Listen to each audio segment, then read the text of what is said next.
dangerous for that. I can remember with quite remarkable detail just about everything up to the moment of impact. After that, I took rather less interest in the proceedings. It was a remarkable, if fairly traumatic thing that ever happened to me. We've used an actor to reconstruct events that day on the back roads of Surrey. What happened was extraordinary, the 1 in a million chance, and it so nearly brought Colin Simpson's life to an abrupt end. It's highly significant instruments, and throughout the heart of the South, this is Radio Mercury. I've been fishing, and like most fishermen, I'd saved that little bit extra. The Prime Minister, Mrs. Thatcher, is to visit... I was late for supper and I was driving home. And if you start the fishing season in the doghouse, it doesn't do you very much good. So I thought, I better get back, I'm in trouble. So I didn't stop at the brickmakers, have a quick one before supper.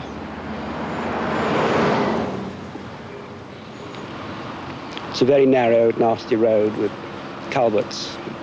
There were no signs up in those days. And there's a narrow bridge and a fairly blind bend.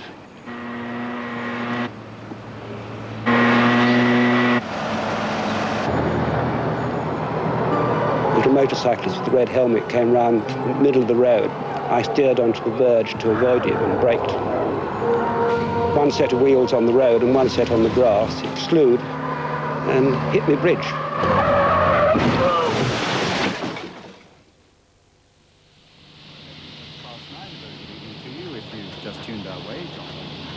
I woke up a little while later.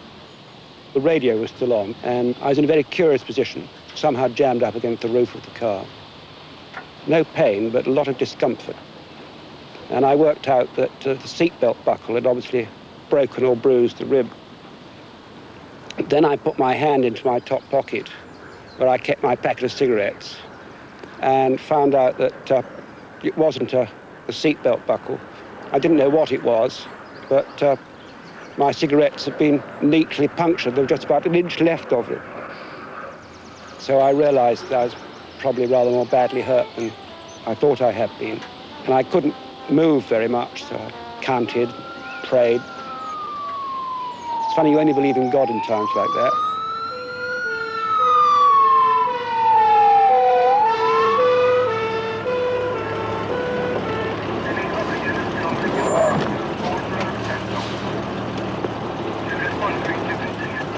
It was only when passers-by had called the emergency services about an hour later and they'd put lights up that it became clear what had happened. One of the metal supports of the bridge, the size of a scaffolding pole, had smashed through the engine, through the dashboard, and right through Colin Simpson. The first ambulance man to get there was Brian Rhodes. Initially, I thought he's a goner, no chance at all. He was in his car with a 40-foot steel pole right through him. But when I lifted his head, he started to breathe.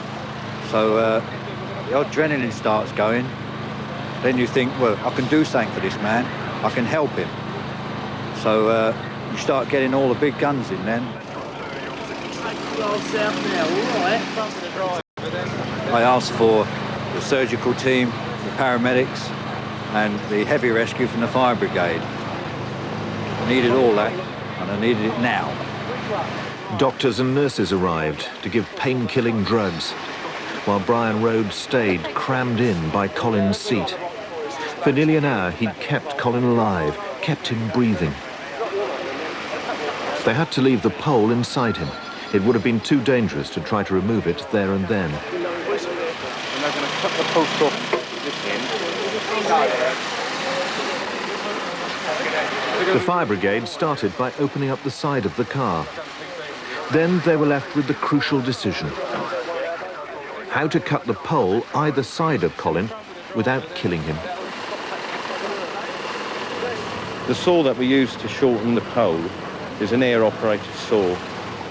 It's quite a compact unit, so we can use it in a confined space. You don't get any sparks from it, so there's no fire risk. Also, there's very little vibration, which is going to give pain to the casualty. I reckoned about 2 foot each side of the patient. If we could secure that much, we could handle it without getting too much movement.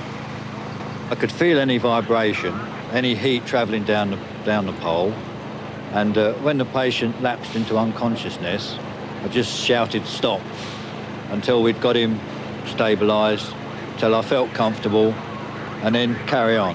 It was quite a thick pole, so it took a while.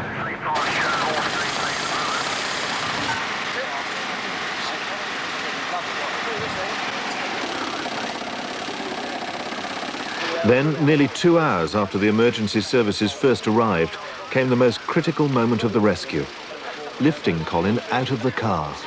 That was the crunch time. Actually moving the patient with about 6 foot of pole through him. There were so many hands to lift. You could hardly move, but that's what it needed. Every part of his body needed to be supported, because any movement at that time could have ruptured or torn something and could have killed him.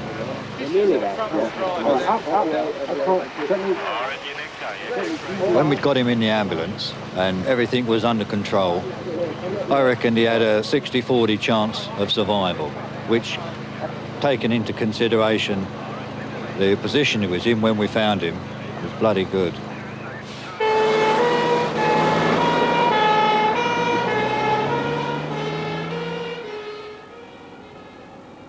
This is the pole here, entering the chest on the left side.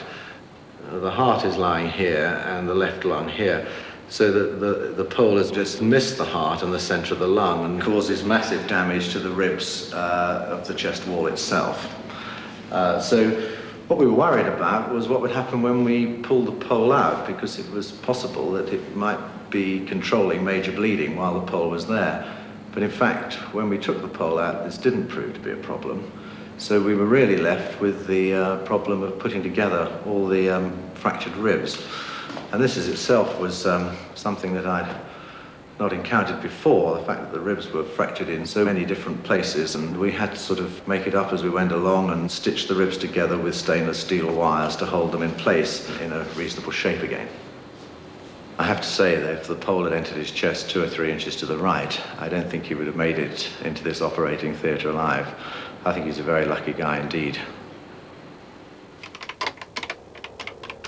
5 years on, and with physiotherapy, Colin has made a remarkable recovery. He's back working as an author and journalist. Well, with Mr. Sayer's ironmongery, he's given me back about 75% of my movement in the shoulder and arm. I haven't got much strength left in it. The telephone direct is about the heaviest thing I can pick up with my left hand.